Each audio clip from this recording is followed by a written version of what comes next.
Today's video is dedicated to your 2026 love forecast. Will your sign meet the one? Will your relationship last? Or will it crumble as the goddess of love, Venus, goes retrograde? Let's find out.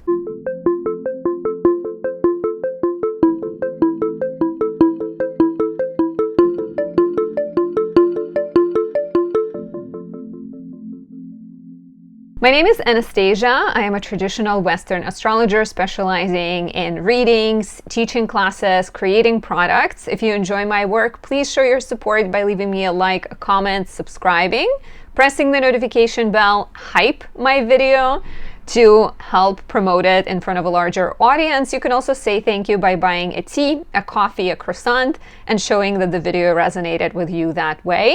If you're seeking personal advice and you'd like to work with me, you have questions about your relationship, you want to know what the year ahead has in store for you, you can book a reading on my website. Check out the promo I am running on the year ahead right now in the description of this video.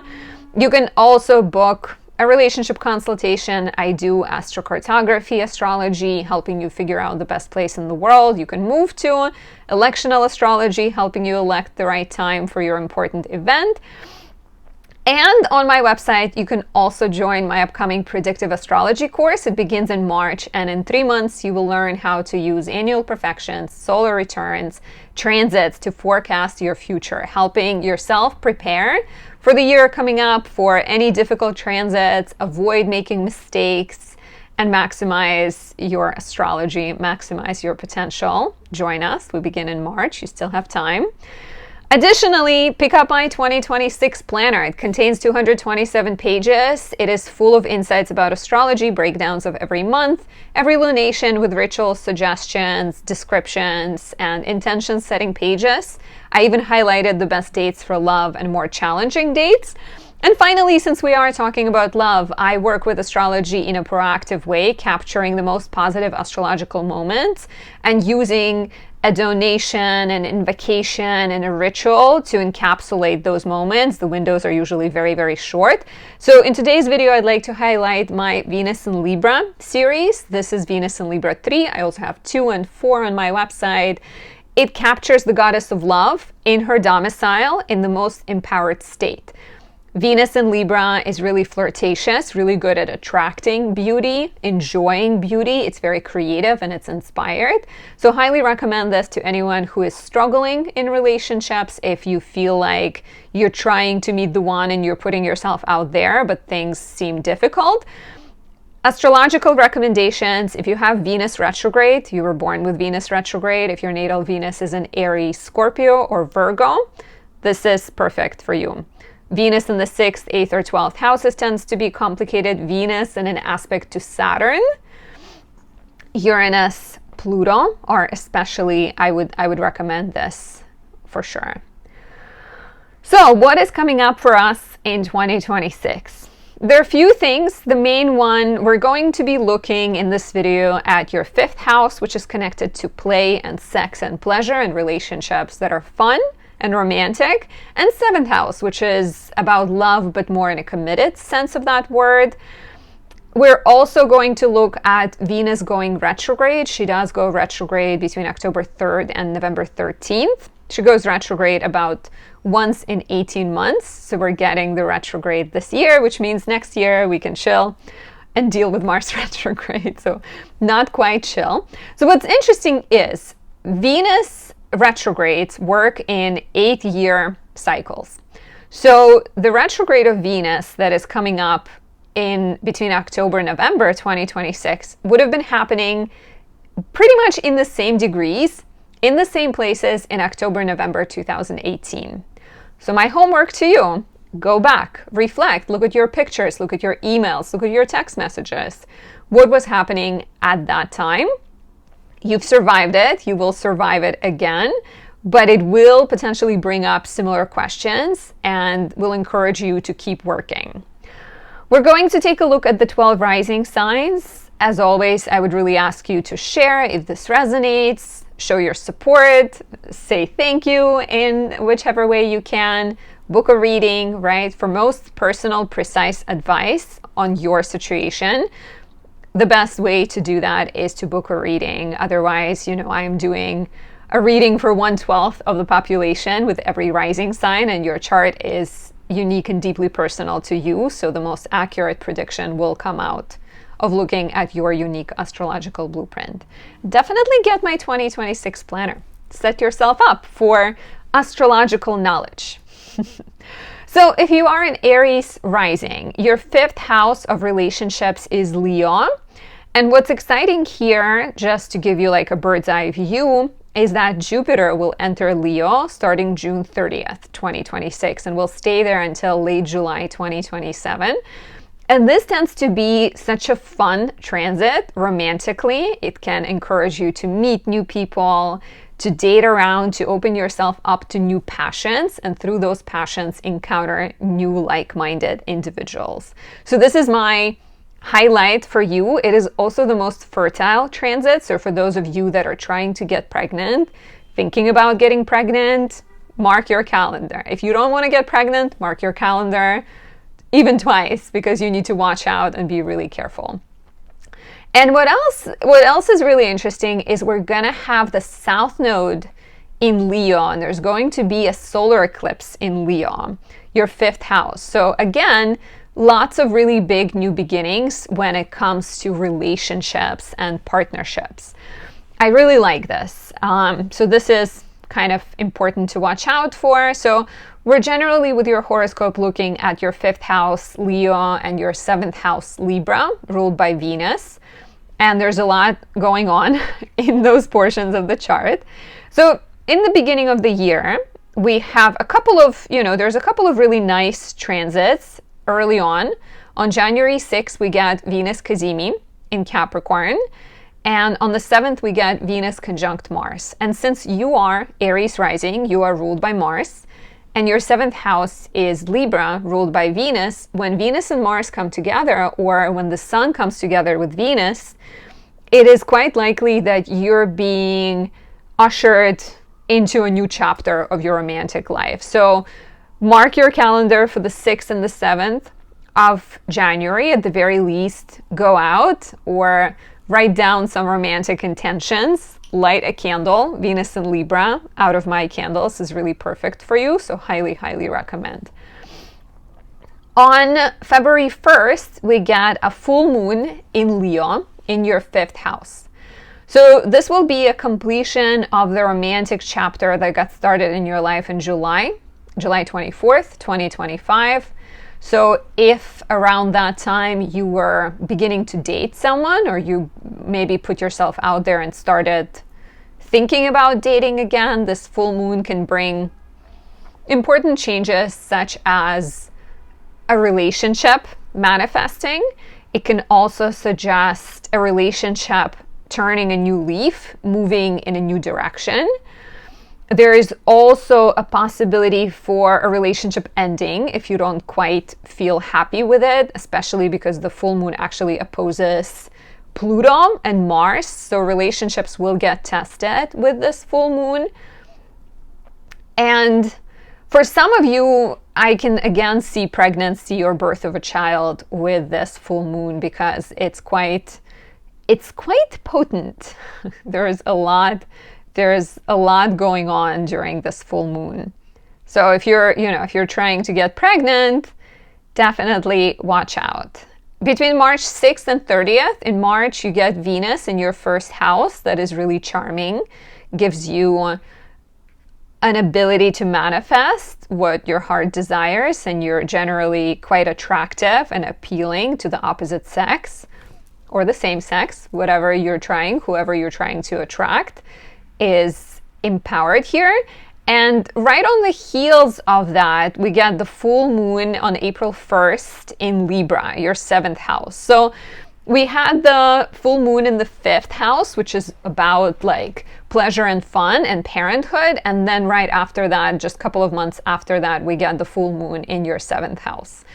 So here we're looking at commitment in relationships. And Venus at that point is in Taurus. So she's empowered and she's in your 2nd house. So you're wondering, with this full moon, you're wondering about financial questions. You're looking at your priorities. and longevity of certain relationships. You're kind of making, you're asking important questions, I think. And so the full moon in the 7th can represent a change in a financial status of a relationship. Perhaps you invest in a home with your significant other. It also draws attention to October 21st, 2025, when we had a new moon in Libra, so reflect back. But generally seems to be quite positive for relationships because the ruler is Venus. So I like that. There is an opposition to Sun and Saturn in Aries, so could be a little bit, could be maybe like you're investing into something, but it's costing you and it's maybe making you feel a little bit insecure. So even committing to a relationship and getting engaged or married can feel exciting, but a little bit uncomfortable because perhaps you don't quite have control over things that you would want to have control over. So June is a beautiful month as Venus enters Leo, your 5th house, on June 13th. She'll be here until July 9th. And then Jupiter enters Leo on June 30th, and Jupiter will be here until July 26th.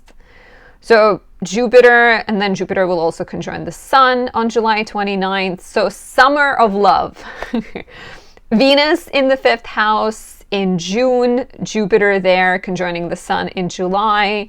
We have a new moon, solar eclipse in Leo in August. So June, July, August are all highlighted, and there's a lot of action in your 5th house, time and time again. So I feel like for those single, this could be the summer to put yourself out there and date, and not just focus too much on dating, but focus on having fun and focus on exploring what brings you joy. Because as you do that, as you go out in the world and you connect with your passions, you're becoming more charming, you're becoming appealing. And this solar eclipse is just so interesting because it brings back the energy from 2008. So you might reflect on that and think of like what was happening in your romantic life around that time. But it's a really powerful few months, and basically June, July, and August all have important transits. On August 6th, Venus enters Libra, your 7th house. She'll be there until September 10th. August 21st might be a bit difficult as Venus opposes Saturn. So I think with Saturn being in your 1st house pretty much all year, you'd have to balance the responsibilities you have. And there may be a lot of things you're juggling this year, a lot of maybe things involving your health, responsibilities at work, responsibilities to yourself. Perhaps you're in school or you're starting a business. So having to weigh a lot of things is quite likely. So move slowly, I would say. And then, of course, Venus retrograde at the end of the year. It begins on October 3rd and it lasts until November 13th, with Venus moving backwards from Scorpio, your 8th house, into Libra, your 7th house. And amidst it all, we also get a new moon in Libra on October 10th. So the end of the year can feel like it's bringing up a lot of questions.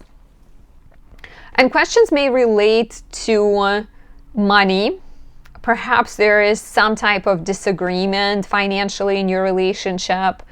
Perhaps you are having to heal something, right? If you're single and you're trying to date, Venus retrograding from the 8th into the 7th may encourage you to be brutally honest with yourself and perhaps embrace some kind of change and release things. Exes might come back later in your life, like later in the year. Let's say you've been dating someone and things didn't work out.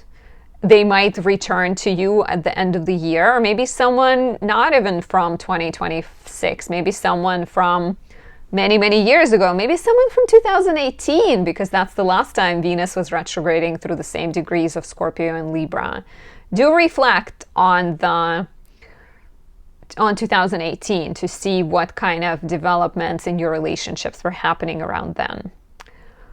There's a new moon, like I said, in your 7th house on October 10th. So as it coincides with Venus retrograding, I wonder if you are rediscovering your relationship, if you're maybe addressing some uncomfortable things, then you're trying to embrace new beginnings in a relationship.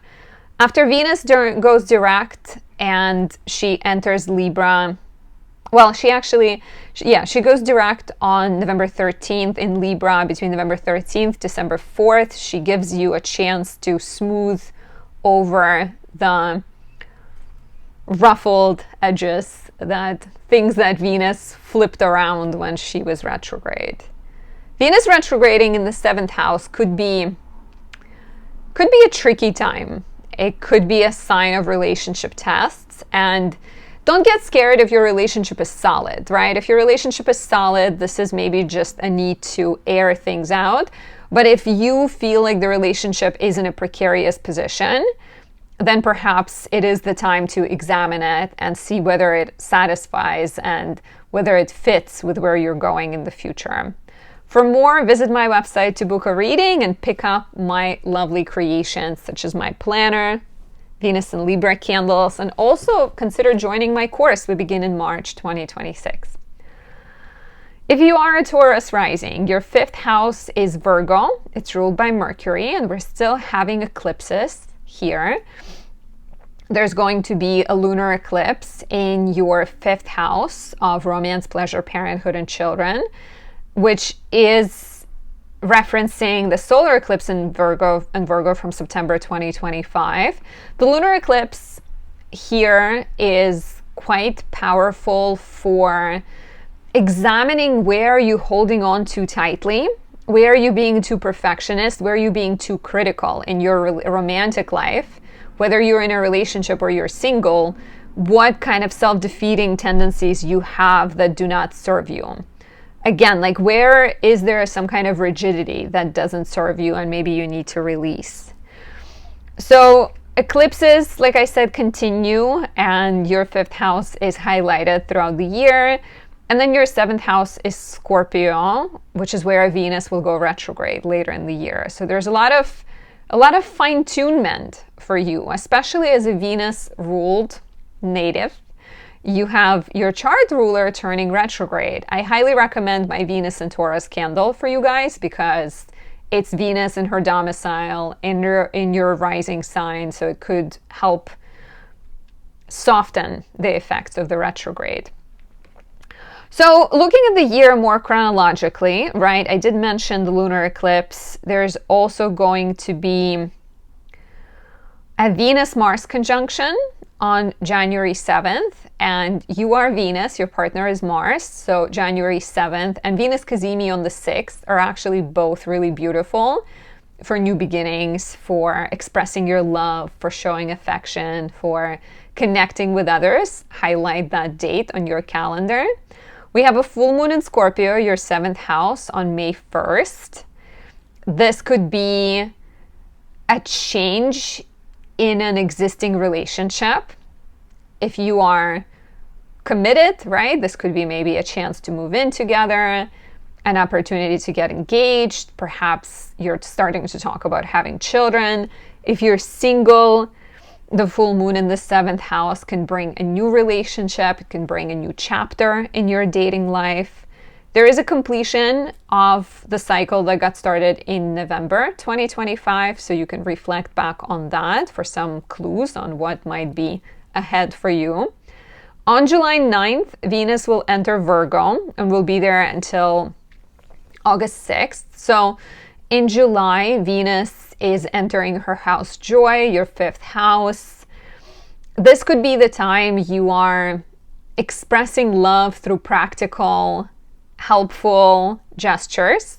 You become more analytical and perfectionist in your relationship, so watch out that the tendency to be critical or reserved or controlling, again, you'll get a chance to examine that and let that go as Venus will conjoin the South Node, because South Node is still here until July 26th. So perhaps an opportunity to find connection through service and let go of perfectionism. And so for those single, there may be new opportunities. There may be opportunities to date people that are imperfect or somehow different from who you would normally date, but people who actually can be very spiritual and soulful when it comes to dating, and actually people who can be great for you. September 10th, Venus enters Scorpio, and at the same time we have a new moon in Virgo, your 5th house. So the new moon in Virgo is a chance for new beginnings involving dating, new beginnings involving parenthood, children, sex and pleasure, new beginnings in the bedroom. I do like that Venus enters Scorpio on September 10th, and she'll be there until October 25th. At this point, she's getting ready to go retrograde. So at this point, you are going to be like deep in the shadow period. So watch out, like, you know, take a look at what happens in September and be ready to revisit some of that. Perhaps with Venus and Scorpio, perhaps a conflict comes about and you try to smooth it over and you think you've moved on, but then Venus goes retrograde on October 3rd, and she moves backwards from your 7th into your 6th houses until November 13th. And perhaps you're having to revisit that fight. Perhaps you're having to dig deeply, right? Venus retrograde is Venus that's going into the underworld of the heart. And she will make you examine everything that you are angry about, everything that you haven't healed. If you're single and you're holding on to an ex from the past, there will be a chance to be brutally honest with yourself and look at what is holding you back, what is slowing you down. For some of you, an ex will return into your life, offering you a chance to perhaps close a chapter. Maybe you're the one who's reaching out to an ex. As always, be careful. Don't let Venus and insecurity that she may bring force you to make some poor choices. Instead, come study astrology with me so you can understand all of these cycles and know what they're teaching you. October 23rd is actually a beautiful day amidst the retrograde as we get the second Cazimi, the retrograde Cazimi. We also have Mercury retrograde at the same time as Venus in your 7th house between October 24th and November 13th. So a lot of adjustment, right? Venus is retrograde, Mercury is retrograde in October, November. There's a new moon in your 7th house on November 9th. So it's like through darkness comes truth. And for some of you, if the relationship is flawed and there are a lot of difficulty in relationship, you may choose to let it go and split up and separate. But if the relationship survives, and we've had a very similar retrograde in 2018. So do me a favor and take a look at October, November 2018 and see what was coming up for you. What kind of themes and topics and challenges maybe arose in your life. And if you're single, this can apply to a brand new relationship. This can apply to maybe someone from your past returning into your life. So a lot of opportunities at the end of the year to rethink and readjust. If you're craving personal advice, book a reading. My year ahead readings are currently discounted. Information in the description.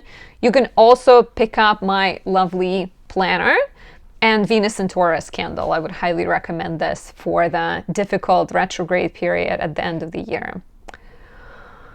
If you are a Gemini rising, your 5th house is Libra. It is ruled by Venus, and your 7th house is Sagittarius, ruled by Jupiter.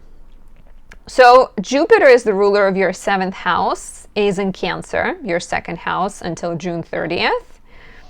And this might suggest that either your partner is very financially minded, maybe your partner is currently like busy traveling and making money, or they're focusing on like investing,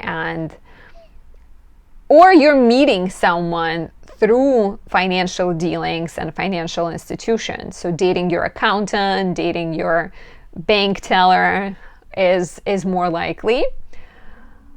And then after June 30th, 2026 until July 26th, 2027, Jupiter will be in your third house. And as the ruler of your relationship house, this could be really fun for dating someone you meet in the neighborhood. You will feel more inspired to study, to take on new passions and hobbies and interests, to develop your skills. Actually, if you're interested in developing your skills, I'm teaching astrology. My next predictive course begins in March 2026, and you can join and discover how to forecast with the use of astrology. It will be a lot of fun. So, but meeting people through those activities, through things that you do, through neighbors, maybe dating someone who's a friend of your brother or your sister. So be on the lookout. And if you are interested, let's say you're single and you really want to start dating someone, maybe put a word out, speak it into existence. So some of the important dates to watch out for. We have the full moon in Libra, your fifth house, on April 1st. So the full moon in the first house is, I got distracted. The full moon in the fifth house is a completion of the cycle from late October when there was a new moon in your fifth house. If you started dating someone, the full moon in April may suggest that you are committing to a relationship or you're letting the relationship go. If you've only started thinking about dating, the full moon can offer you an opportunity to put yourself out there. And similar energy on May 31st as we get the full moon in Sagittarius, your seventh house. So this also takes us back to the new moon in this sign in December 2025. So what's been happening in your romantic life in October, November, December 2025? Has there been any exciting developments? Have you began dating someone? Have you started trying to get pregnant? Have you moved in with your significant other? Like, what's going on? Because April, May offer us opportunities with these two full moons to make some committed choices or let some things go. What's interesting though, at the end of the year when Venus goes retrograde, some of those choices will come back. So let's say you're kind of dating someone casually and this person disappears and you're like, okay, it wasn't meant to be. They might reappear in October, November when we get Venus retrograding in your fifth house in Libra. I can also see in April, May with these two full moons, I can see you moving with your significant other. I can see you choosing to date someone foreign. I can see you perhaps choosing to date someone spiritual and someone who can teach you. So I think generally you're interested in people like that, but these full moons on April 1st and May 31st may bring those opportunities even more.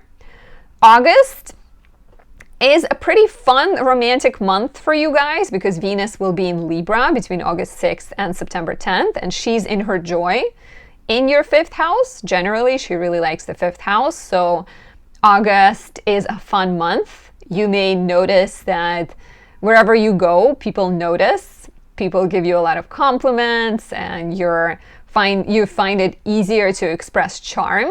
There may be more admirers manifesting in your life. There might be more dates that you're going on. Whether single or in a relationship, that is quite a fun transit. Except August 21st, 3 days before, 3 days after, as Venus opposes Saturn, it can be a little bit tricky.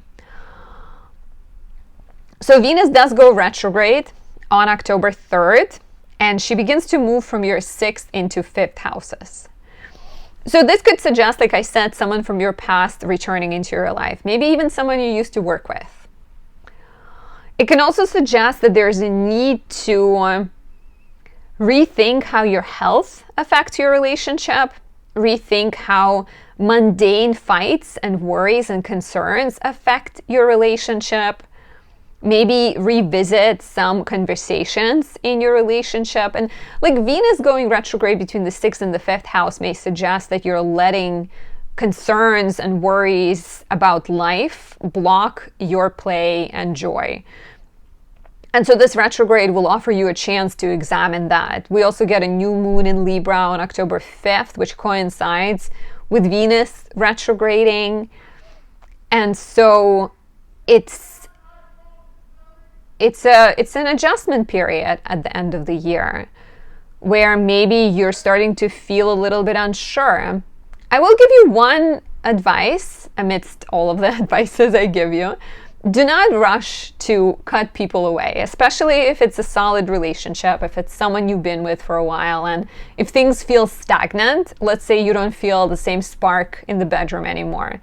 Maybe this Venus retrograde is an opportunity to rediscover it and to go deeper and to connect more deeply. So be open for the retrograde to surprise you.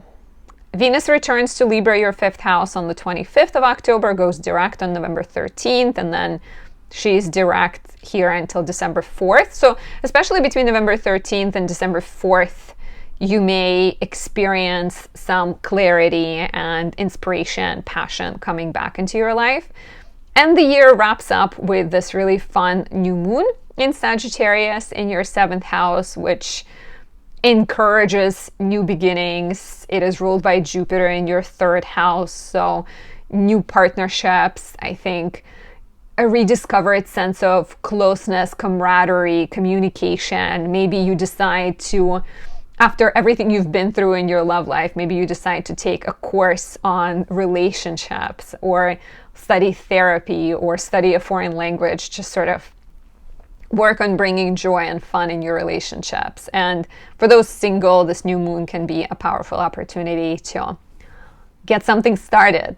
For more personal readings, book one on my website. My year ahead horoscopes are currently discounted. Information in the description. And you can also pick up my Venus in Libra candle. Highly recommend for the retrograde period because this is an empowered direct Venus. And pick up my 2026 planner. It's beautiful and it's hefty and it's full of wisdom and it will make your year better. If you are a Cancer rising, your 5th house is Scorpio. It is ruled by Mars, and your 7th house is Capricorn. It is ruled by Saturn.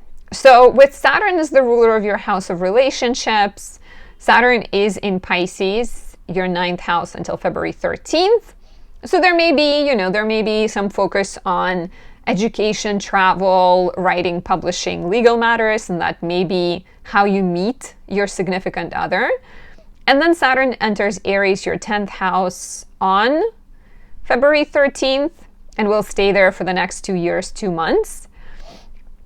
And this may suggest that if you're single and you're looking to meet someone, you are more likely to meet them through work for the next couple of years. Or it might also suggest that your partner is about to begin a very serious, professionally oriented chapter in their life. So in the beginning of the year, there's a lot of action in your romantic house. We have Mars in Capricorn from December 15th until January 23rd. We have Venus here from December 24th until January 17th.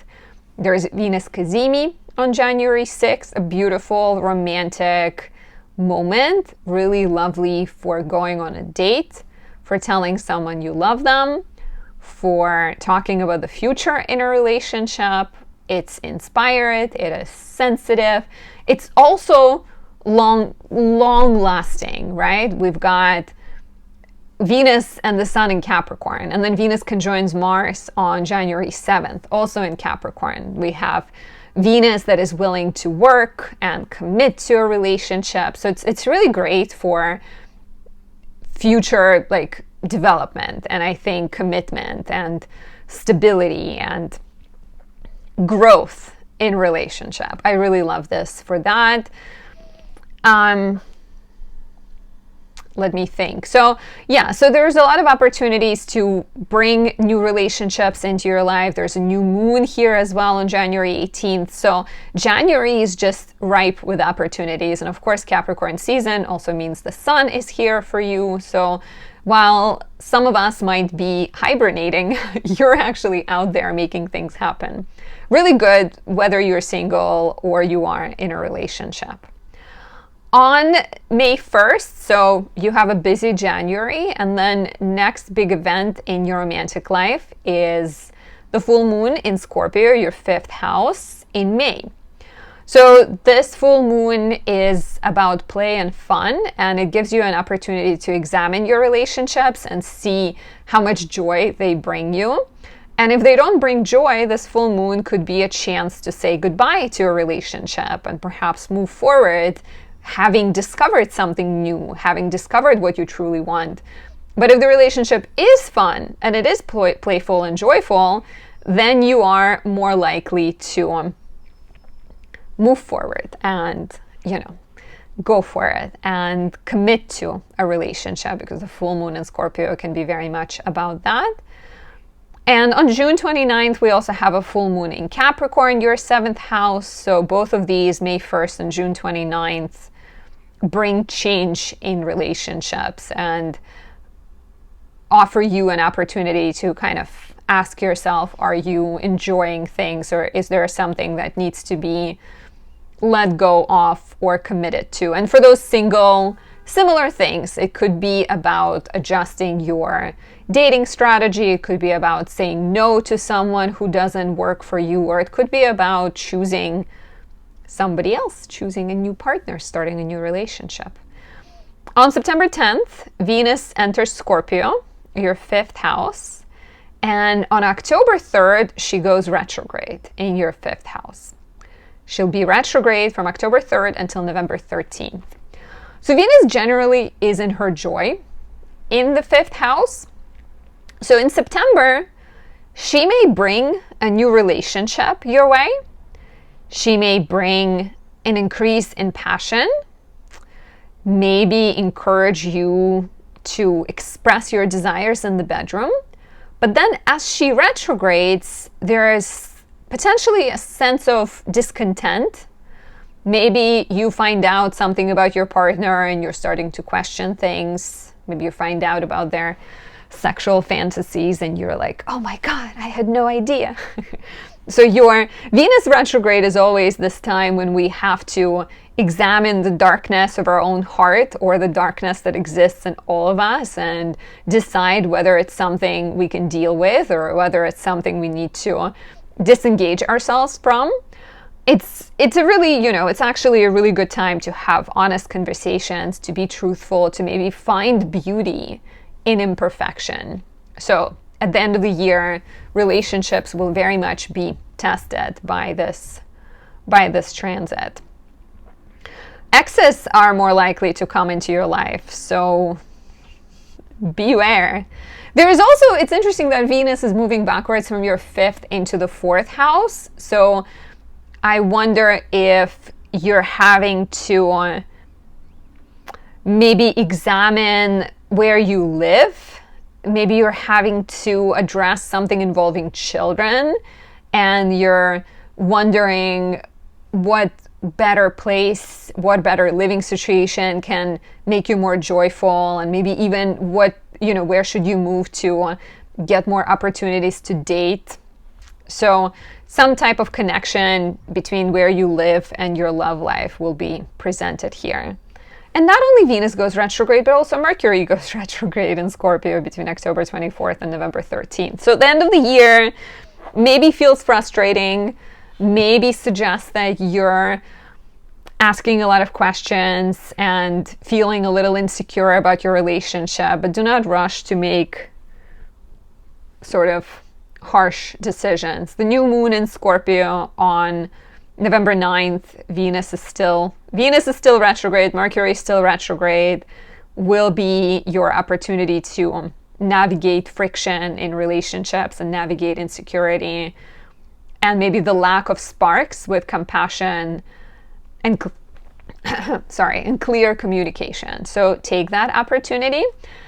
Please share how this resonates. Are you single? Are you in a relationship? What do you think this will bring for you? And for more personal advice, book a reading at anastasiadoesastrology.com. Join my predictive astrology course. It begins in March. Or pick up a candle, a planner, an oil, anything that sparks your eyes. For my beautiful Leo rising, your 5th house is Sagittarius. It is ruled by Jupiter, and your 7th house is Aquarius, ruled by Saturn. So, of course, you have Pluto in your 7th house, and you will until 2043. Pluto is going to keep testing you and encouraging you to date people that spark passion within you and encourage sharing of vulnerabilities and power. At times, this may show up as power struggles and maybe dating someone who seems manipulative or too emotional or too controlling. All that Pluto is showing you that most likely some of these emotions live within you. And if you don't express them, perhaps they get expressed through your partner because they pick up on the energy that you're going through. The ruler of your 7th house being Saturn is important because it is going to change signs this year. It is in Pisces until February 13th, so it's in your 8th, which might suggest that your partner is very financially oriented. Maybe your partner finds himself or herself in some type of situation where they're trying to get out of an obligation, or they're actually committing to take care of someone. Let's say you're with a person who has children and they're maybe involved in a custody battle or something like that. Or it might also suggest that you're more likely to meet someone through a surprising event, through maybe dealing with emergency, or through finance. You can be dating someone who has a job in finance, or someone who has like a bit more unpredictable work hours. And then when Saturn moves into Aries, your 9th house, on February 13th and conjoins Neptune on February 20th, there is more of a focus on potentially meeting the partner through education. Maybe they're your classmate, maybe they're your teacher, maybe they're your mentor, maybe they're just someone who works in education. It also can suggest that your partner or you will get really involved and interested in studying, traveling. Meeting someone while traveling is also quite likely. So in the beginning of the year, on January 6th and 7th, we have a couple of really beautiful aspects, and that is Venus, Cazimi, and Venus conjunct Mars. Both of those have passionate, charming, appealing energy. And then on January 17th and until February 10th, Venus will be in your 7th house. Venus in the 7th is lovely for dating if you're single, for putting yourself out there, for manifesting and attracting the relationship of your dreams. You are charming, you're diplomatic, and people you draw in are likely also to possess this charming, beautiful, easygoing quality. And of course, it's Venus and Aquarius, so they're bound to be quirky and playful and unorthodox in their preferences. And if you're in a relationship, this is a great one for dating and having fun. There is a new moon / solar eclipse in Aquarius in your 7th house. This is a big deal. The nodes officially shift in July 26, 2026, but we do get the first eclipse in your 7th house on February 17th. The last time we would have had eclipses here would have been around 2008, 2009 maybe. So take a look back what was happening in your love life, because we come back to the same cycle about every 18, 19 years. But this is, it's really major. It's an introduction to a new cycle of Aquarius and Leo eclipses. It will last all the way until 2028. This is like an exclamation mark in your house of relationships. What are you looking for? Are you looking for a significant other? The eclipses will bring you someone. You got to be clear. You have to know what it is that you're looking for. If you're in a relationship, this can symbolize major commitment, marriage, parenthood, starting a business together, buying a property, right? If you're dating around, this can also lead to a relationship getting more serious. Or if a relationship doesn't serve you, it is more likely to fall apart at this point. But you will feel happy about it. You won't really feel frustrated, because it's going to feel like that's what it's meant to do. Mars is also in Aquarius between January 23rd and March 2nd, so it gives you focus, it gives you determination to date and to be proactive when it comes to love. We have a full moon in Sagittarius on Sunday, May 31st, and then a full moon in Aquarius on July 29th. And both of these are important for relationships. They will ask important questions and they will suggest either a turning point in which you are adjusting your expectations and saying goodbye to someone or something, or they can represent a period of like important relationship developments. The full moon on May 31st can represent pregnancy, birth of a child, or another opportunity to perhaps rethink what fun is in a relationship and what true connection means. And then the full moon in Aquarius on July 29th is a follow-up to the new moon, to the eclipse we had in February. So whatever happens in February, the full moon in July will be part 2.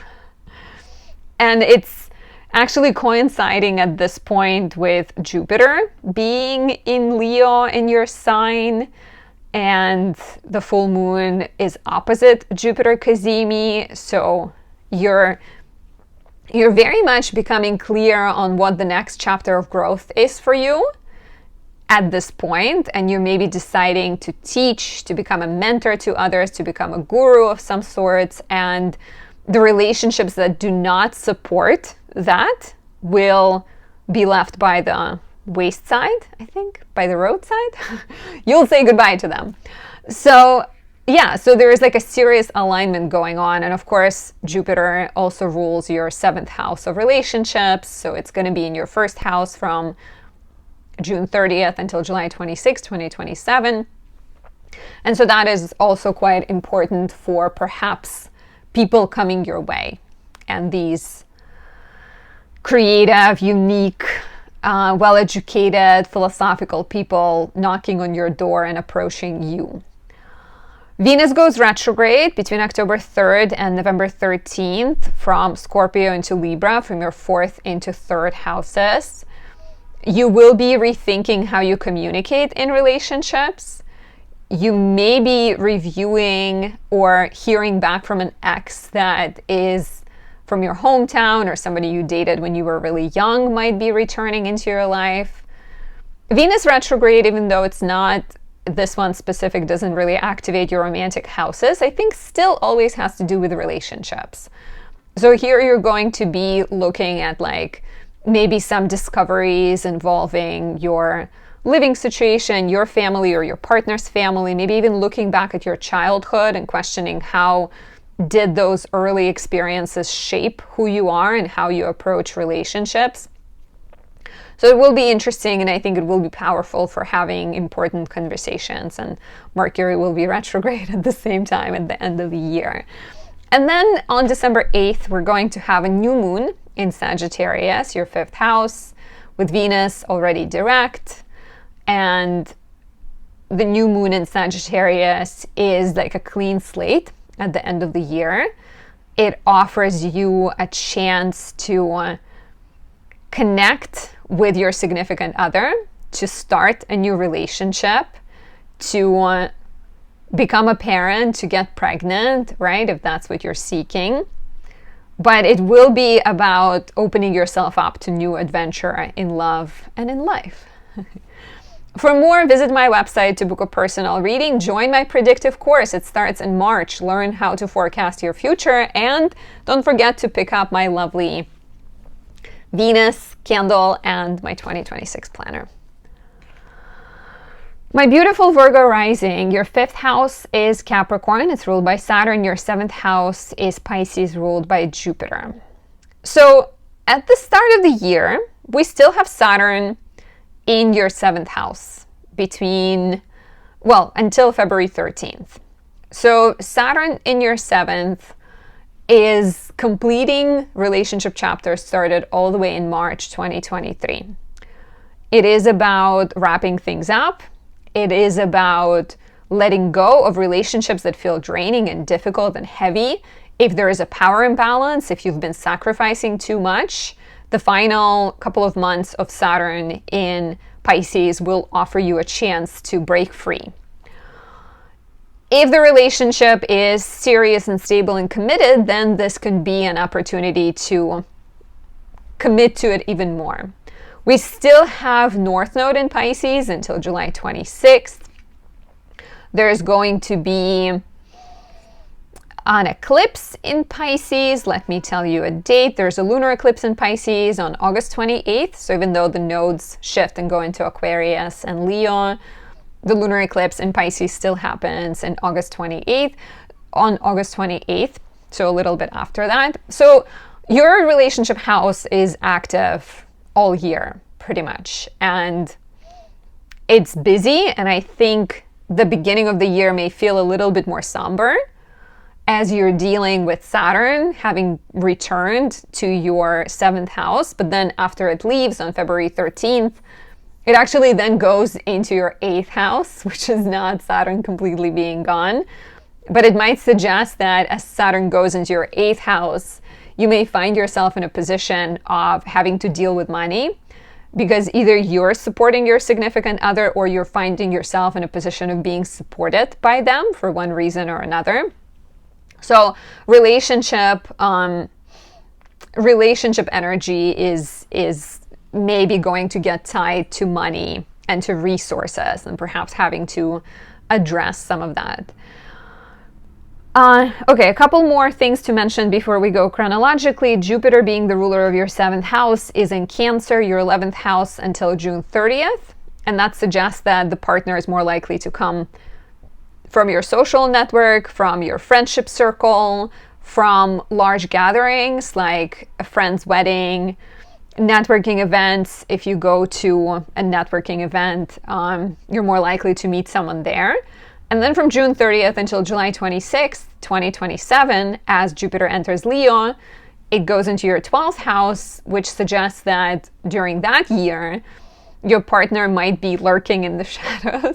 Your partner might be doing a lot of shadow work. So you're maybe meeting foreign people, you may be meeting people at foreign places. If you're in a relationship, right, this might also suggest that your partner is traveling and maybe going away, and maybe there is some kind of break in your relationship where you won't see them for a while, which actually makes me wonder if Venus retrograde at the end of the year will suggest a little bit of confusion, right? We have this Venus retrograde between October 3rd and November 13th. It goes from your 3rd house into the 2nd house, and if you are involved in a long distance relationship, or if your partner is maybe even going through something, spiritual, mental health issues, challenges like that, the retrograde will offer you a chance to figure out whether it's worth your time, right? The retrograde at the end of the year will be very telling as you travel in the dark depths of your psyche and communicate your truth. Venus retrograding in the 3rd will very much be an opportunity to talk about things. So, okay, so let's take a look at this and I'm going to mention a few more things. So in the beginning of the year, January, your 5th house of fun and pleasure and romance is quite busy. Some of the dates to note here: January 6th, we have a Venus cazimi. January 7th, Venus comes together with Mars. Venus is here all the way until January 17th. She's in her joy in your 5th house. So powerful time to have fun, to go out, to be visible, to attract. Venus in Capricorn is more likely to attract through showing up and being diligent, and sort of even like showing your authority and expressing your leadership skills might be extra appealing to your potential love interest. There's a new moon here on January 18th, which is also a sign of new beginnings in love. So if you're single, take advantage. Use January to set yourself up. Go out, date. If you want astrological help, I have Venus and Taurus candles that can be really perfect for this. So the new moon is really great. On February 10th, Venus enters Pisces, will be here until March 6th. She's in your 7th house, exalted, charming. All relationships blossom. New relationships are more likely. You have this, Venus in Pisces is very good at being present, at being dreamy about love. So the person that comes into your life will be spiritual and sensitive and creative, most likely. Just watch out that you're not wearing rose-colored glasses too much. February 22nd is really beautiful too, as Venus trines Jupiter in your 11th house. So maybe you're starting to date a friend, or you're starting to date someone you met through a networking event. Mercury goes retrograde in your 7th house between February 26th and March 20th. So this could suggest some type of miscommunications in relationships, misunderstandings, conflicts from the past coming back to life. If you're single, this could bring someone from your past into your life and maybe offer you another chance to realize why you ended things in the first place. There may be a chance to have some honest conversations and clear the air. Right around Mercury turning direct, we have a new moon in Pisces on March 18th, which suggests important new beginnings that then culminate at the lunar eclipse in Pisces on August 28th. So it's a really busy year for you guys, and I think that eclipse at the end of the year is very powerful. And in my mind, it could be an engagement, it could be marriage, it could be pregnancy, it could be buying a house together, really sort of monumental, powerful developments. I hope you enjoyed this year. If you're seeking more personal advice, visit anastasiadoesastrology.com to book your reading. Pick up my 2026 planner, pick up that Venus and Taurus candle, and join my predictive astrology course. It begins in March.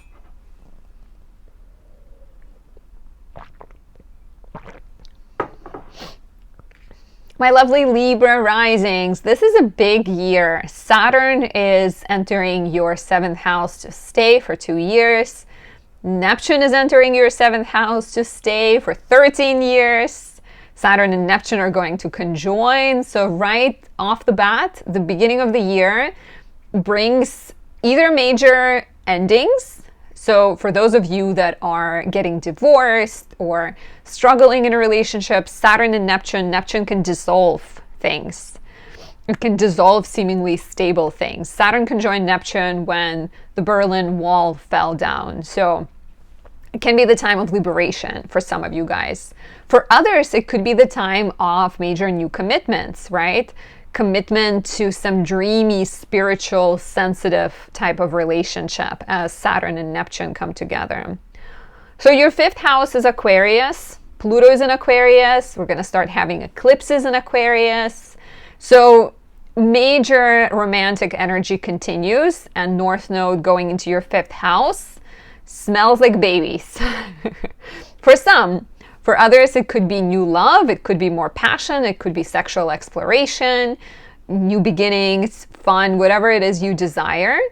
But it's major. The first eclipse in Aquarius happens on February 17th. So even though the nodes are still in Pisces and Virgo until July 26th, the energy begins to, it gets activated a lot earlier. So I'm excited for you guys. Even if it's something, like some kind of ending in the beginning of the year, it's still likely going to be welcomed by you. Maybe there's going to be a little bit of melancholy and sadness. And of course, Venus goes retrograde at the end of the year and you're Venus ruled. So some questioning, some soul searching is the theme of the year. Perhaps you get excited about a relationship as Saturn and Neptune come together. And then Venus goes retrograde and you're like, oh, I don't know, I'm not sure what I signed up for. So as a Venus-ruled person, we have a couple of beautiful transits in the beginning of the year. January 6th, there's a Venus Cazimi in your 4th house. January 7th, Venus conjoins Mars. Mars is the ruler of your relationship house. Venus is the ruler of you. They're meeting in the 4th house, which can suggest that you're meeting someone at a house party. You're meeting someone who's a friend of the family. You're starting to date them. You're starting to date someone from your hometown. Or you are starting a family, right? You are moving into a new home together with your significant other. There's new beginnings that involve home, family, children, foundations. So embracing new beginnings in your life. And then this new moon in the 5th house, again, are you having babies? You're going to be like, I am single. There's no babies. This doesn't resonate. So if it doesn't resonate, take what resonates and leave the rest for those that it does resonate. No, you guys are really great. Usually you leave me sweet comments, but once in a while you get someone who says like, I'm single, what about me? So if you are single, new moon in the 5th house is a great possibility for new beginnings, new relationships. Venus is here in your 5th house between January 17th and February 10th. This is Venus in the 5th house. She's in her joy. She gives you charm. She gives you attraction, ability to pull in and draw in whatever your heart desires. She's playful. She's experimental. She's open-minded. So benefiting all relationships, serious or just flings and fun relationships. As mentioned, Saturn enters your 7th house on the 13th of February. Will stay here until April 2028. Neptune enters in January, actually. So Neptune is here. Saturn and Neptune conjoin on February 20th. I did mention this. This has the potential for like, some type of like dissolution. And maybe some anxiety or uncertainty. But it can also mean commitment. But like, I think Saturn and Neptune are just such tricky planets that it's not likely that you're going to feel super excited, right? It maybe is a new relationship, it maybe is commitment, but you're kind of questioning things because it's Saturn, and Saturn is fearful, and Saturn is traditional, and Neptune is dreamy and sacrificial and open-minded. So some kind of new beginning requires sacrifice, and there's going to be a bit of push and pull and questioning things. So that's why it's like, could be fun, but could have like melancholy and a bit of an aftertaste. That's what I should call this horoscope.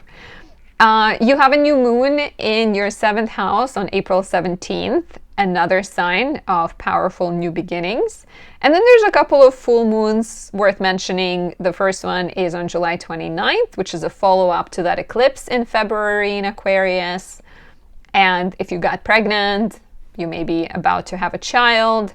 If you started a new relationship, you might be ready to commit to it. If you met someone, maybe you're turning it into a relationship or you're moving things to a different level. And then the full moon in the 7th house on September 26th follows the new moon on April 17th and also suggests a chance to examine relationships. And of course,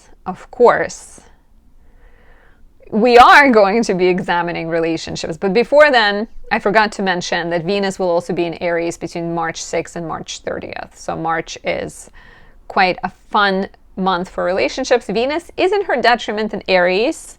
So my choice would be to recommend you guys my Venus in Libra candle. That's what I would do. I would keep it lit up. Because it's Venus in rulership and it's Venus in your rising sign, so it could be perfect. But Venus goes retrograde on October 3rd, and it moves from your 2nd house into your 1st, so between October 3rd and November 13th. And this is a sign of insecurity. This is a sign of rethinking your values and your priorities. So let's say if you undergo a breakup, maybe you're looking at what you're seeking in love, what you're attracting.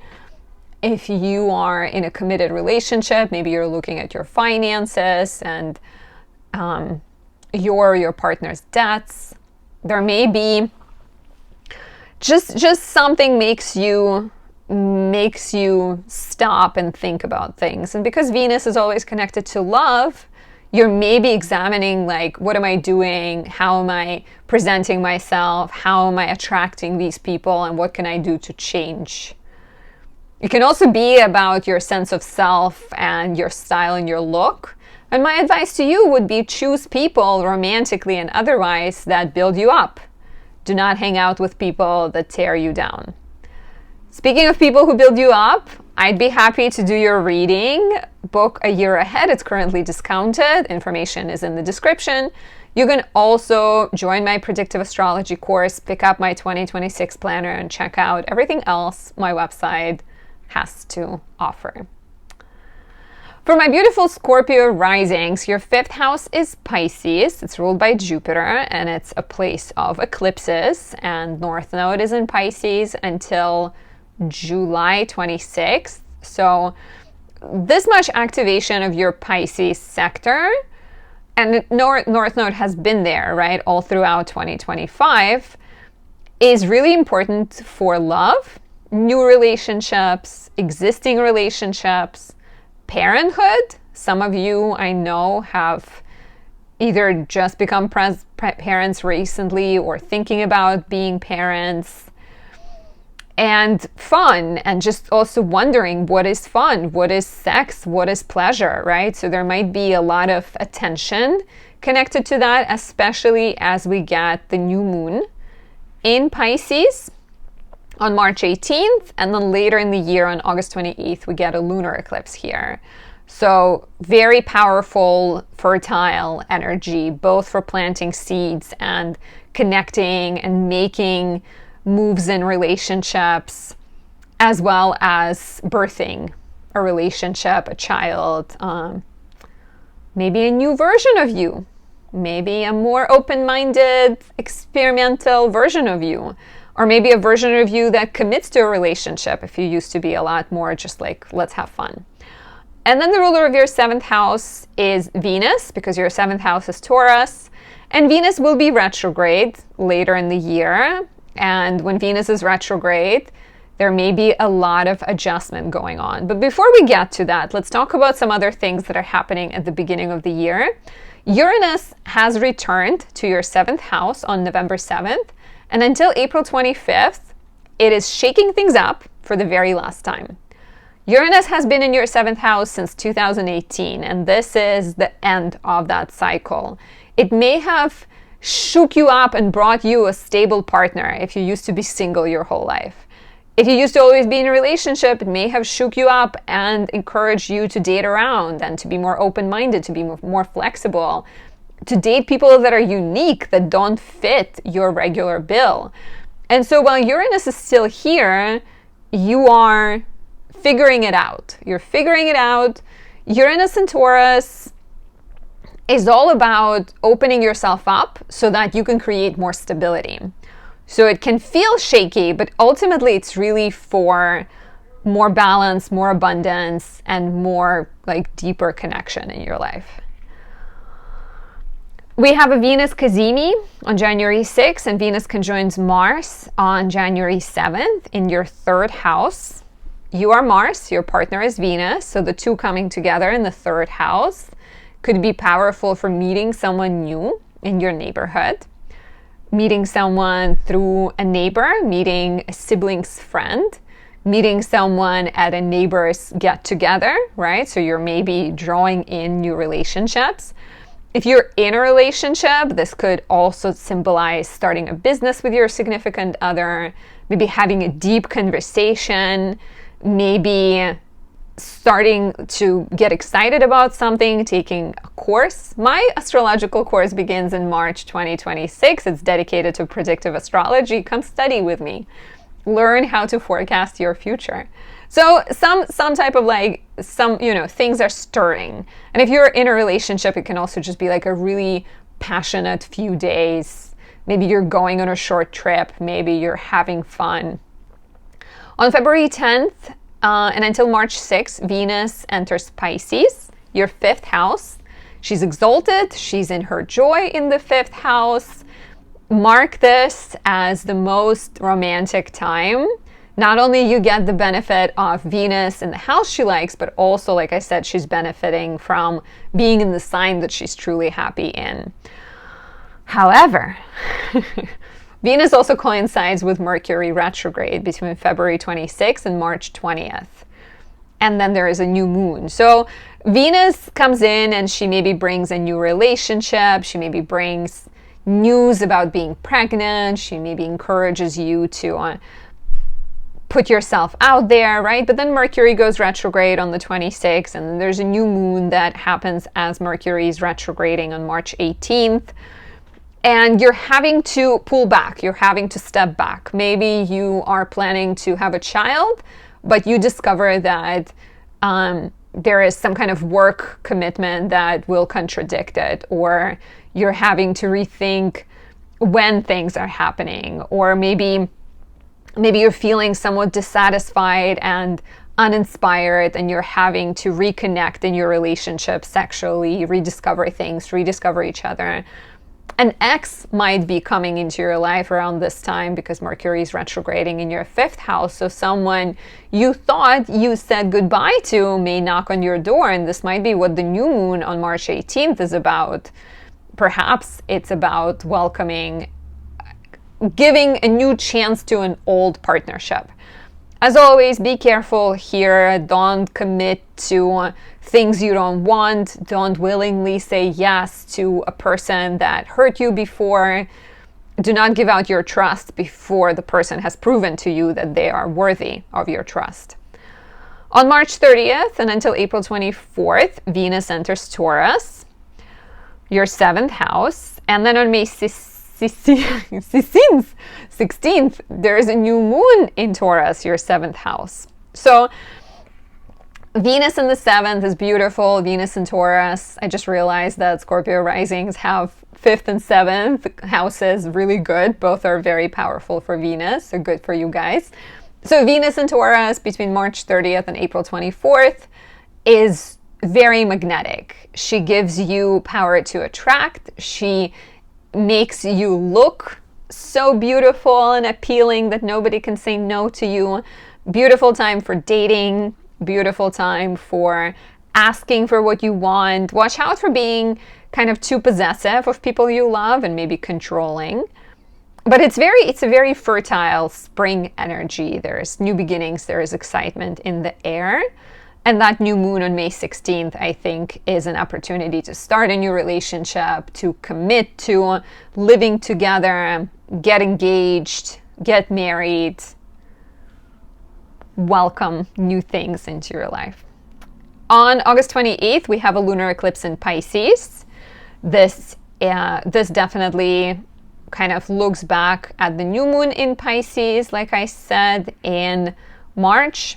And it represents a turning point in your love life, turning point in maybe even your parenthood journey, right? Sometimes the lunar eclipse in the 5th house could be about a change in your child's life, maybe. And so let's say your child moves out and goes to college, and so your romantic relationship with your partner transforms because now you have to remember what it's like to be together, just the two of you, without having a child in the house.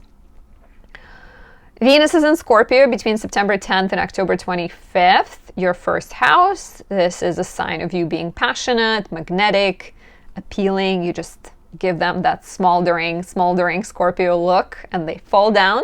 However, Venus does go retrograde between October 3rd and November 13th, moving backwards from your 1st into your 12th houses. And you may find yourself questioning how So Scorpios always have this contradiction built in, and I think it's the case for Aries, Taurus, and Libra risings, because you project this Scorpio, intense, passionate fighter image, but then your 7th house is Taurus, so you really just want to be like wrapped in a blanket and just like chill. And your 12th house is Libra, and so some of your self-defeating tendencies may be connected to being passive-aggressive, or to being conflict avoidant, to being shallow sometimes in relationships and in other areas of your life. So Venus going retrograde between the 3rd of October and 13th of November will offer you a chance to examine all the ways in which you may be sabotaging yourself and making things difficult for yourself. And the full moon in Taurus on October 26th will be very telling because it's ruled by that Venus retrograde. So it could be a sign of having to release something, to be honest about what's a priority to you with the sun in Scorpio and what is necessary for a relationship. What are you willing to give versus where are you giving too much and maybe you need to pull back. Venus goes direct on November 13th and then she returns to Scorpio on December 4th to stay until January 7th. So she will offer you a chance to kind of make amends and fix things and maybe reimagine yourself as a person and as a partner. For more, visit my website, book a year ahead reading. It's currently discounted. Information is in the description. And join my predictive astrology course. It begins in March and it will teach you how to forecast the future. My beautiful Sagittarius risings, your 5th house is Aries and your 7th house is Gemini. And you're getting a couple of really big transits, both through Aries and through Gemini this year. And so I'm going to start with those and then I'll give you a few more important transits to watch out for. The first one is Neptune entering Aries and Saturn entering Aries. Neptune enters in January, Saturn enters on February 13th. A day before Valentine's Day. Saturn and Neptune have been here before. In late May, June, July, August, they were together in your 5th house and they're coming back to stay. Neptune is going to stay for 13 years. Saturn is going to stay for 2 years, 2 months. And they will conjoin on the 20th of February. And so this is an interesting transit. Neptune can make you really dreamy and melancholic and sort of sacrificial and idealistic, and Saturn can make you a little bit more hesitant and resistant to welcome new things. Saturn in the 5th house can often be a bit of a dry spell, at least at first. I know, what a great forecast. It gets better, trust me. It's not all difficult, but you kind of have to be ready. Sometimes Saturn in the 5th may bring this sort of awakening and realization that if you've been dating around, that you don't want to do that anymore. It will make you be more serious about who you date. It can also increase your responsibilities because maybe you just became a parent, and so you have to be very mindful with Saturn. You have to plan dates and you have to plan fun and you have to schedule it. And I know that doesn't sound great, that doesn't sound exciting, but if you approach it with patience and if you do stay practical, you can figure things out. Once in a while, Saturn in the 5th can also suggest that you may be dealing with some kind of like sex-related matters. So maybe there is a little bit of like slow down because like your partner is going through something or you're going through something. So I'm just going to put it out there so you are aware. However, Neptune can also indicate that maybe you're letting go of some hang-ups and maybe you're opening yourself up to a different kind of soulful spiritual relationship. Maybe you're welcoming connections that are fun and unique and different. There's going to be Venus in your 5th house in March, and this is Venus in her joy. She will potentially speed up your love life, bring new relationships in, or encourage more risk-taking in your relationship. Watch out for choosing people that are exciting but not stable, because Venus in Aries can prefer the chase to the conquest and stability. So you kind of have to be a little bit mindful here. On April 17th, there's a new moon in your 5th house, which can be a sign of new love coming into your life. It can also suggest pregnancy. It can suggest a new chapter in your romantic relationship, a new adventurous, exploratory phase potentially. And then we're going to have a full moon here in late September, and you will see whatever started in April manifest and sort of come full circle around late September. So Venus enters Gemini on April 24th and will stay here until May 18th. And what's even more exciting and really, really big is Uranus entering Gemini to stay for 7 years on April 25th. So Uranus has given you a preview of 7th house transit between July 7th and November 7th, 2025. What was that like? Do let me know. If you need more stability in your love life, I have no choice but to recommend my Venus and Libra candle series. 2 is perfect because it's got Venus, it's got Mercury in Sagittarius, or the moon in Sagittarius and Sagittarius rising, I believe. Definitely Sag rising. I'm not sure if it's Mercury or the moon. Might be both. But it's just perfect because it has your rising sign and it's got Venus in her domicile in Libra. So I digress, forgive me. Uranus comes back. So what was Uranus like between July 7th and November 7th? Uranus in Gemini is going to illuminate things. It's going to enlighten you. It's going to open you up to new things, new relationships, new people, new way of dating. If you've been single always, Uranus comes here and suddenly you're like, shouldn't I get engaged and be in a committed relationship for the next 7 years or so? If you've been in committed relationships, Uranus may come in and you're like, should I go explore? Should I go have fun? And so you may notice a lot of this kind of coming about as Venus enters here on the 24th of April, and then Uranus enters on the 25th.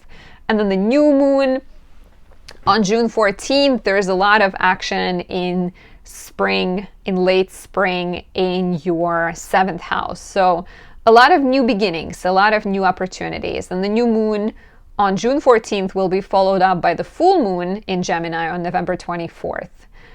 So pay attention to what the new moon brings, and I think it will have a lot to say and it will remind you of 2025, especially the summer of 2025. So I'm very curious. Maybe it brought unique people into your life. Maybe it encouraged you to date someone who's like a baking genius or someone in a different country and you would have never seen yourself doing that, or doing long distance, something unusual. And it can also suggest that maybe someone you dated in July into November 2025 is going to come back into your life potentially, especially as we get Venus retrograding. So Venus goes retrograde on October 3rd, will be retrograde until November 13th. It's always about 6 weeks. And she will move backwards from Scorpio into Libra. So from your 12th into 11th houses. I have 12th to 1st, so 12th into 11th houses. And she will reveal any self-defeating tendencies. She will offer you opportunities to heal unresolved wounds and address maybe relationship matters that have been hidden and not fully visible. She will encourage you to examine your true desires and connect with your subconscious drives and urges that maybe you're not acknowledging fully. It's like a very interesting dynamic. We're going from Scorpio, which is very intense, back into Libra, and then from Libra back into Scorpio. So trying to unite, right, the beauty with the ugliness and trying to find opportunities to address self-defeating tendencies and maybe figure out what is worth committing to in relationships versus where you may be just holding yourself back. And let's not forget, Neptune and Saturn are in your 5th house, right? So they will be cleaning things up. They will be encouraging introspection in regards to relationships. If you're seeking more, visit anastasiadoesastrology.com. Take advantage of my year ahead reading. It is currently discounted. Information is down there. And pick up my 2026 planner together with my candle. Like I said, Venus in Libra too has Sagittarius rising. Perfect for you. And I'm also teaching. So many things I'm doing. I'm excited about all of them. I got the moon in Gemini, so you know, it's I'll never just be satisfied with doing only readings. Gotta keep it exciting. If you are a Capricorn rising, your 5th house is Taurus, it's ruled by Venus, and your 7th house is Cancer, it's ruled by the moon.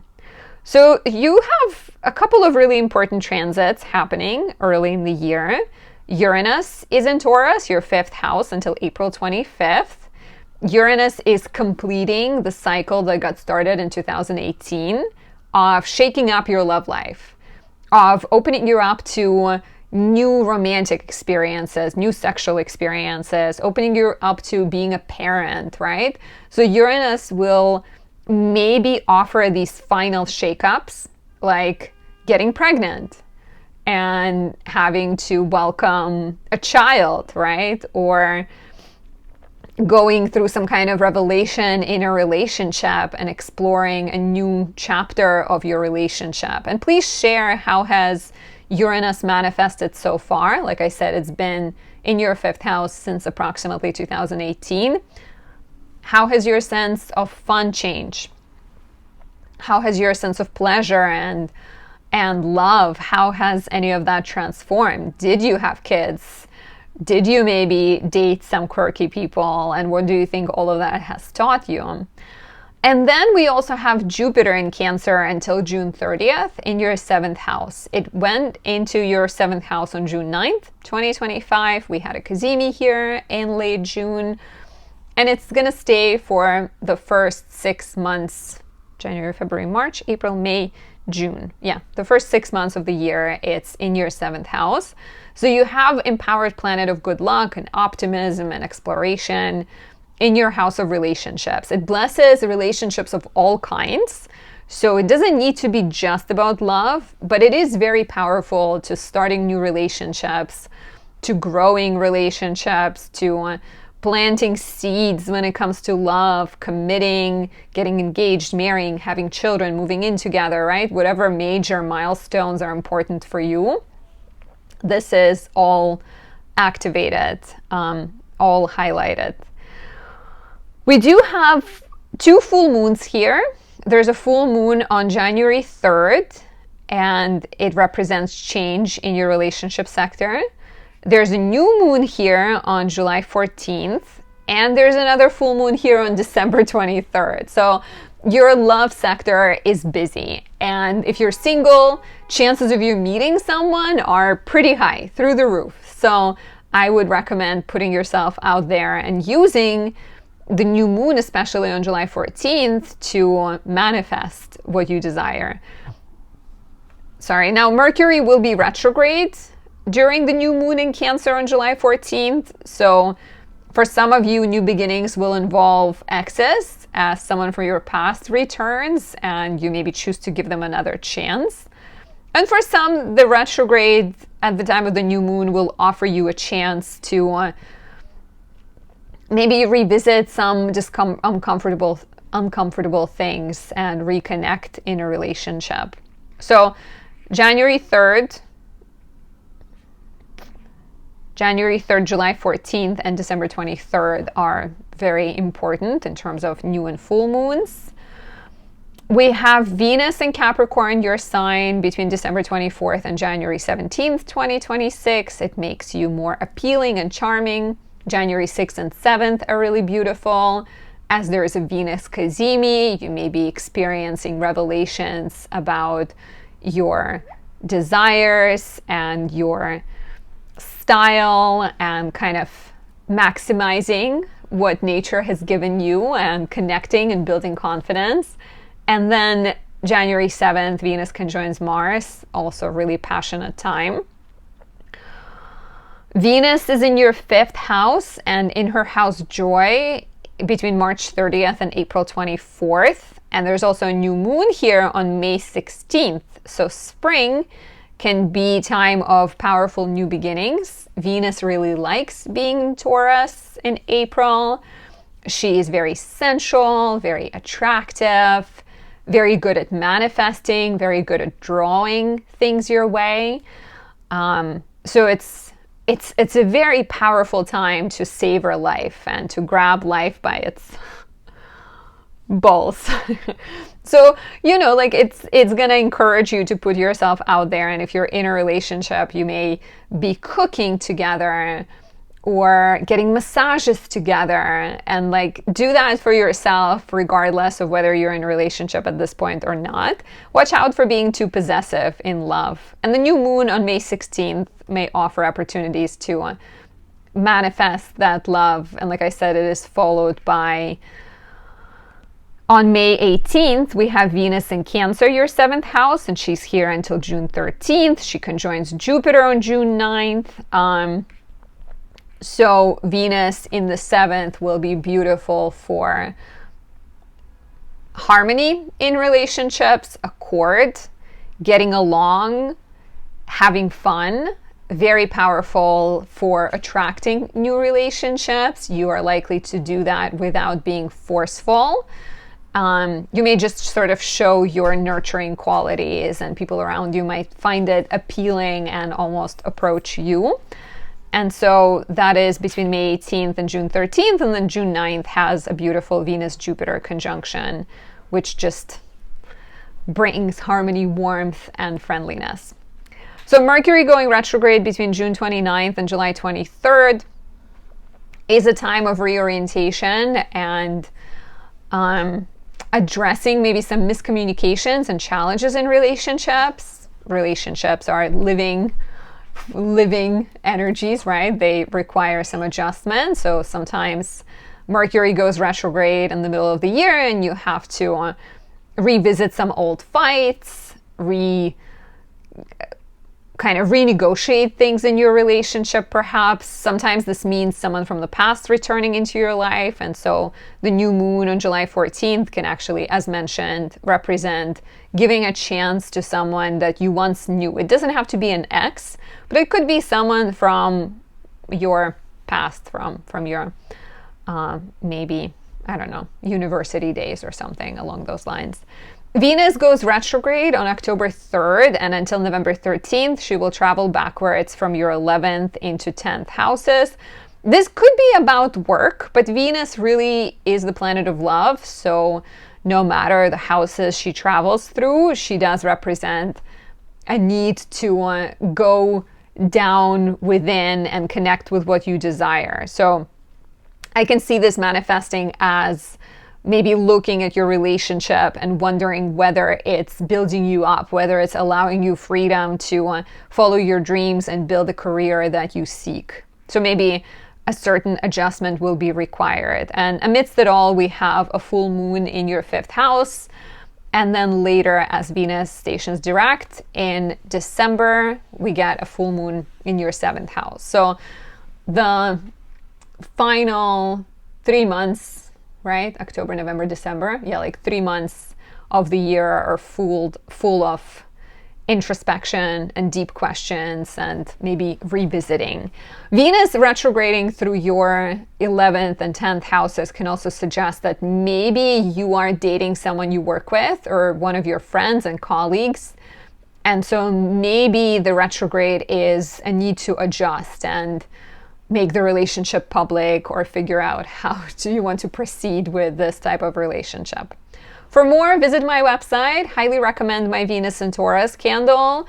I'm also doing a sale on my year ahead readings. Information is in the description of this video. And you can join my upcoming predictive astrology course or pick up my 2026 planner. Just check out all of my offerings on my website. For the beautiful Aquarius rising, your 5th house is Gemini. It's ruled by Mercury. And your 7th house is Leo, ruled by the Sun. So there are a couple of, actually 3 really big, fun, awesome things that are happening for you. Nobody escapes Venus retrograde at the end of the year. So she's going to reveal things for each and every one of us. But we will have an eclipse in your 7th house of relationships. We will have Jupiter in your 7th house of relationships from June 30th. And there's going to be Uranus in your 5th house of romance, pleasure, parenthood, and children come April 25th and all the way until 2032. So you have these really big exclamation marks highlighting, activating both of your relationship houses. So the eclipse, the first eclipse happens Well, we actually have an eclipse in Aquarius, so that's more about identity. Okay, let's go chronologically so I can give you insights on all of this. So the first thing that happens that's important for you is there's a full moon in your 7th house on February 1st. And this full moon allows you to let go of anything that doesn't serve you. It encourages you maybe to end relationships that are outdated, uncomfortable, as we begin to have eclipses in your 7th house. So for some, it will be about clearing space for new beginnings. And for others, it will be about committing to a relationship and maybe figuring out what is worth your time and your attention. On April 24th, Venus enters Gemini, your 5th house. She'll be here until May 18th. What's even more important is Uranus entering Gemini. We would have had a preview of this. Uranus was in Gemini between July 7th and November 7th. What got ignited in your love life? Have you met someone? Have you maybe explored your passions? Have you tried new things in the bedroom? Uranus in the 5th is awakening. It's going to awaken you to new passions, new hobbies, new skills, but also new kinds of dating. Uranus in the 5th can encourage you to open your relationship. It can encourage you to try dating differently. If you're someone who's always open-minded and you don't like commitment, Uranus in the 5th can actually encourage some commitment. And maybe it suggests that you're trying to do things differently in that way. It can also bring unique partners in your life. There's going to be a new moon here on June 14th, while Venus is already in Leo between June 13th and July 9th. So it's a pretty fun summer for you guys, especially in June. Things begin to speed up and activate.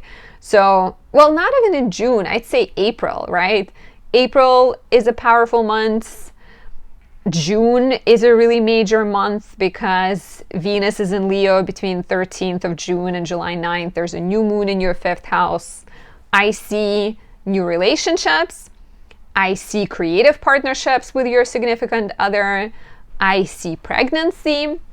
There is a lot of possibilities. And what is the most exciting, I think, is Jupiter entering Leo on June 30th. So Jupiter goes in your 7th house of partnerships. It blesses relationships of all kinds. It blesses your business connections. It blesses you with new spiritual alliances.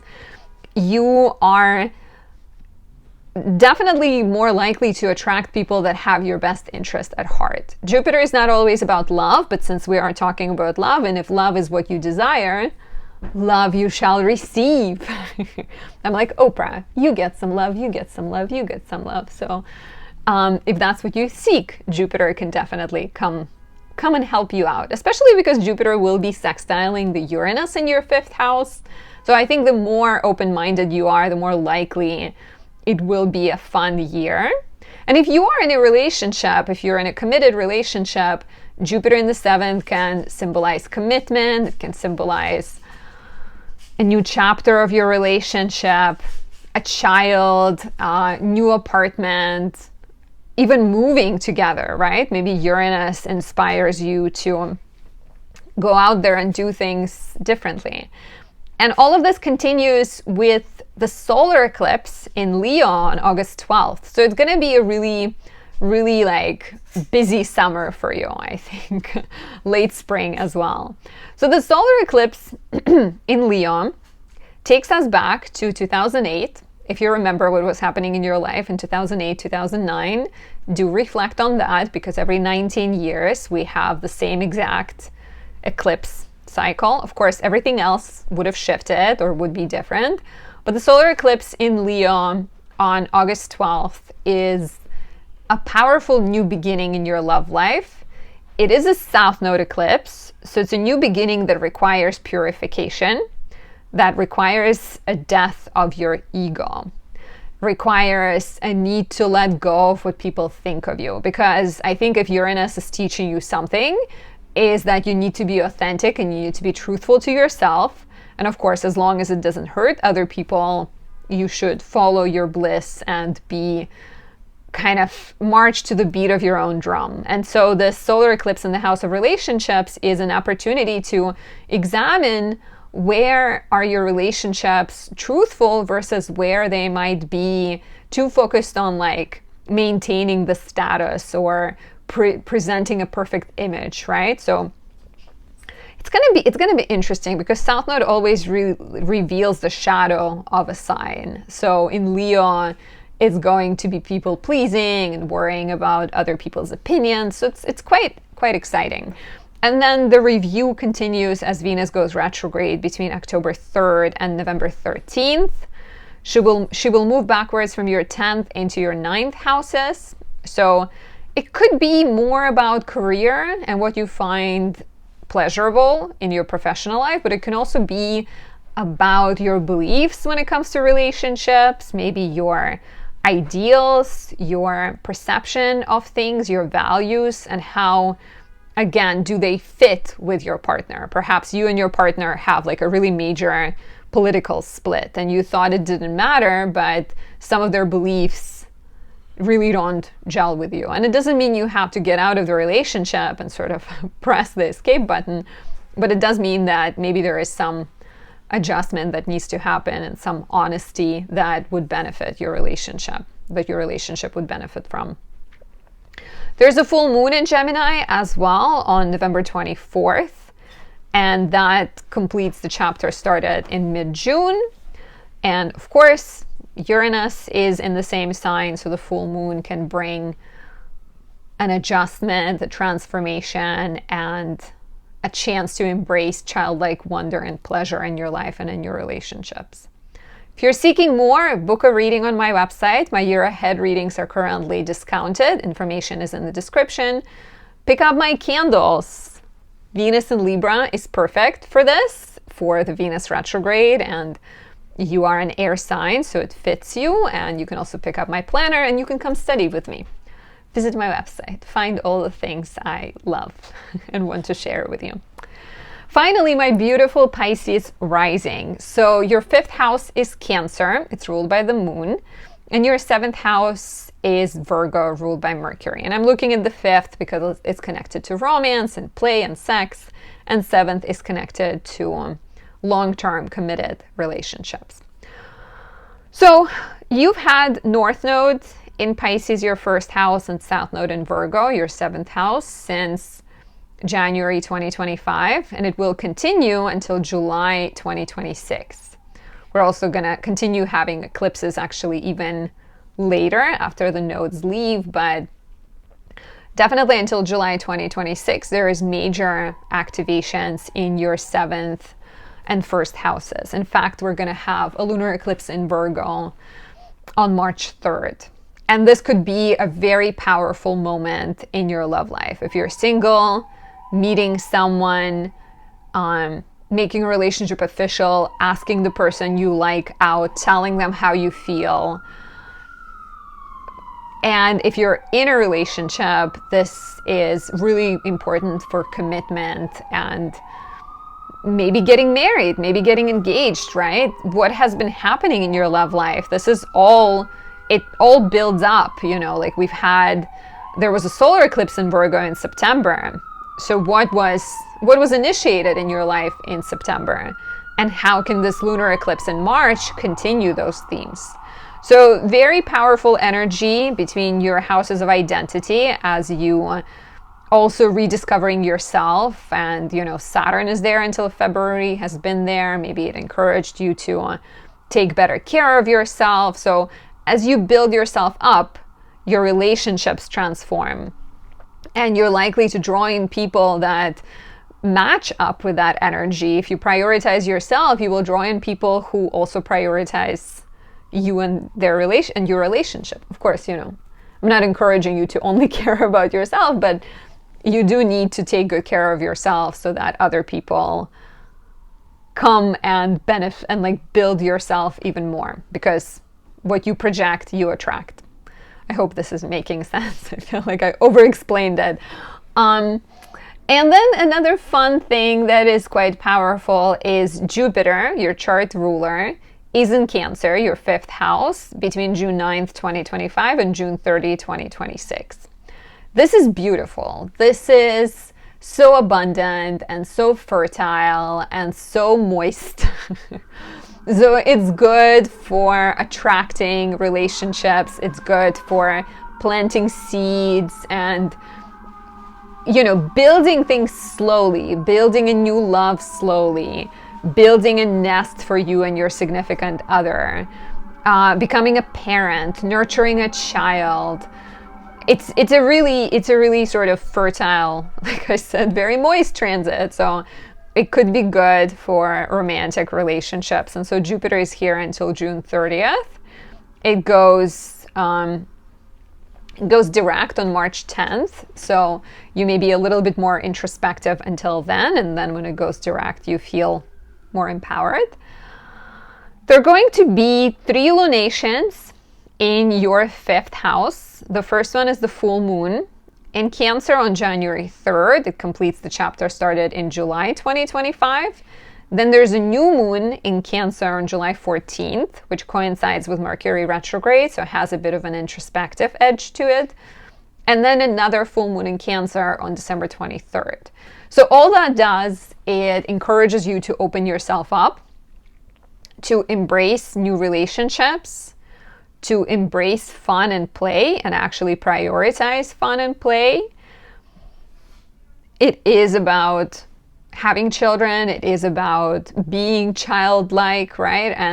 And I think realizing that you kind of either have to, I feel like this is a really good one for healing your inner child, and there's going to be a lot of attention dedicated to your inner child. And for those of you that feel quite happy within, it can also be about attracting new relationships and drawing new exciting partnerships, perhaps. And there is, of course, the lunar eclipse in your 7th house on March 3rd, which is a very big deal. And I mentioned already, but it could be a sign of commitment and either a really important new relationship coming into your life or a really powerful shift in an existing relationship. Venus is in Cancer between May 18th and June 13th. She conjoins Jupiter on June 9th. Venus is in her joy in the 5th house. She makes you magnetic and charming, and you express yourself in this sort of like humble, sensitive, nurturing way, and it is likely to draw people your way. So it could be good for dating and attracting new people, showing your dedication to people you love, to express how much you care about them, building relationships. But something will need to be revisited here as Mercury goes retrograde between June 9th and July 23rd. What's interesting is Venus will be in Virgo between July 9th and August 6th. So as Mercury is retrograding, it rules your 7th house of relationships, and Venus is in her fall. So June, July, let's say July, because Mercury goes retrograde pretty late in June. July will have this introspective energy. You may need to rediscover connection and inspiration in an existing relationship, maybe rebuild and like remind yourself what attracted you to your partner. If you feel like the sparks are lacking in your connection, there may be a need to schedule dates and bring some fun, right? Because sometimes maybe you have children and maybe it's hard to plan dates and have a good time, and so you need to be more decisive about it. You need to be more Virgo-like about it, right? Watch out around this time in July that you're not just picking at your partner and making it only their responsibility to make things better. Make sure that you're taking your responsibility for whatever is going on as well. And it could be a great transit to, I'm thinking like reconnecting with your partner and maybe having dates that remind you how things first started, right? Like Mercury's retrograding. Go back to the place that you went to on your first date. Read some letters you wrote to each other, or write letters about how you felt when you first met. And if you're single, the retrograde and the new moon can represent someone from your past coming into your life and perhaps asking for another chance. And it will be up to you to decide whether to give them one or not. After the retrograde, we have a new moon in Virgo. So we had an eclipse in Virgo in March. Now we have a new moon in Virgo on September 10th, which is a sign of new beginnings in relationships, a new partnership, a new place you're moving to, a new beginning, right? A new start, a fresh influx of fresh energy. Venus goes retrograde between October 3rd and November 13th from your 9th into the 8th houses. There may be a need to travel back to something, maybe a need to revisit your beliefs when it comes to relationships, maybe renegotiate some financial matters in your partnership. Who pays for what? What do you think is fair? What do you think is not fair? Maybe figure out some kind of payment plan. Maybe you realize that your partner is in debt and you're trying to figure out how to navigate it. During the retrograde, shadows and secrets often come to light and encourage you to be honest and be honest and realize whether you want to be in a relationship or maybe you don't. So this retrograde at the end of the year can be quite telling and powerful for making adjustments. Finally, Mars enters Virgo between November 25th and stays there until February 27th. It's going to go retrograde. So you're not quite out of the woods at the end of 2026. There's going to be Mars retrograding in your 7th house. So with patience and dedication and compassion for yourself and others, you will get through it. But a lot of sort of questions at the end of the year, maybe some adjustments will be required. And then I wonder if for some of you it will be about like money and fairness and maybe even beliefs. You may be realizing that you and your partner disagree on something important and trying to figure out how to come together and move forward. For more, visit anastasiadoesastrology.com to book your reading. My year ahead is currently discounted. Information is in the description. Join my predictive astrology course. It begins in March and it's going to teach you how to forecast your future and how to use the magic of astrology to set yourself up for success. And finally, highly recommend my 2026 planner. It's the perfect time to get it. Thank you so much for watching. This is the 3rd year of me doing these love, and then I'm going to probably do career and money horoscopes. So check out my playlists for 2026 forecasts. I am also going to do a collaboration in the future dedicated to 2026. So be on the lookout for that.